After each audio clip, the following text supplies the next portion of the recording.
Hello again, indie comic fans. Michael Bancroft here, and today I want to talk to you about two books that are close to my heart. The first two books I ever bought through crowdfunding.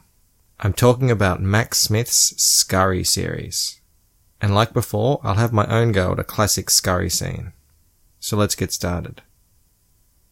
Before the great comic book crowdfunding boom of 2018, where anything that broke 5 figures was considered a phenomenal success, Max Smith's Scurry broke into 6 figures on its debut release. Doomed Colony came first, followed by The Drowned Forest a year later, and like many others I'm sure, I'm eagerly awaiting his finale to the Scurry story, The Shadow's Curse, which will begin shipping in early 2020. So what's Scurry all about anyway? Imagine a book where the whole thing is made by one of those epic concept artists we've all seen on YouTube. The kind who work on fantasy movies and video games, who blow your mind with epic landscapes and character designs. And when I say a book made by an artist like that, I'm not just talking about a variant cover. I'm talking about the whole damn thing. Every panel, every page, rendered in that concept art style where the scenes look so real, it feels like you could just step right into them. That's Scurry. And that's why this series has been quietly rising to phenomenon status since it first appeared on the webcomic scene 4 years ago. You could even say it's the perfect example of a new way of making and distributing independent comics. Release the story regularly for free online, all the while building a loyal and passionate audience, then send a printed version once you have enough followers. But why then, I hear you ask, would anyone want to buy the book if they can just read it for free online? Well, if Scurry is proof of anything, it's that fans will pay top dollar for a quality product, regardless of a digital version being available online. And when it comes to quality, Scurry is top tier. Before I even get to the story or the artwork, the printed versions of these books truly are a thing to behold. I myself bought the deluxe versions, which meant I not only received a 100+ page oversized hardcover book, a bunch of extra stickers and prints, but also a beautiful foil stamped slipcover.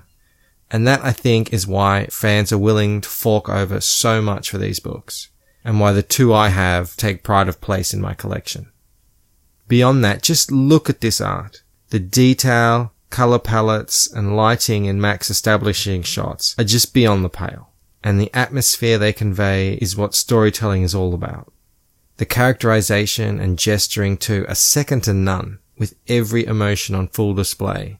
Not an easy task to achieve when you consider these are all animals. Even the speech bubbles are specially crafted to fit with all the different animals' voices.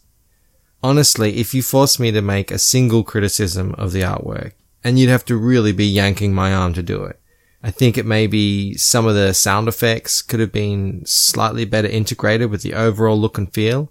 Which isn't to say they aren't pro quality, it's just the art is so good. It has the potential to make any other element seem somehow out of place. But enough gushing over the art. Time to gush over the story. For me, Scurry reminds me of reading something like Terry Pratchett's Bromeliad series. It starts with talking animals, ostensibly a children's story premise, but as you go deeper, the darkness sets in, the stakes are laid bare, and before you know it, you're in the thick of a fight for survival in a world where danger is lurking behind every corner. Set in a post-apocalyptic world where humans are seemingly no more but for the buildings and vehicles we left behind, where all the different kinds of animals are vying for survival in this resource-scarce world. It's a fantastic premise in my opinion, and an original twist on the dystopia genre. More personally though, it's the story of Wix and Pict, 2 young mice trying to do what they think is best for their dwindling colony, as others among their ranks scheme to undermine them. Safe in their home from a pack of vicious cats who hunt the surrounding streets and lawns, the mice are beginning to realize that they may actually be trapped. Food is fast running out, and scouts must venture out further and further in search of greener pastures. But there's much worse than cats that hunt out there, should they be forced to flee their nest. I won't give away too much, because you can go and start reading it right now online. But if you have the means, I implore you, do what I did. Read just a little to get a gist of things, and to see the caliber of the art yourself. Then go to Mac's store and pick up a physical copy of the book. I promise you, you won't be disappointed.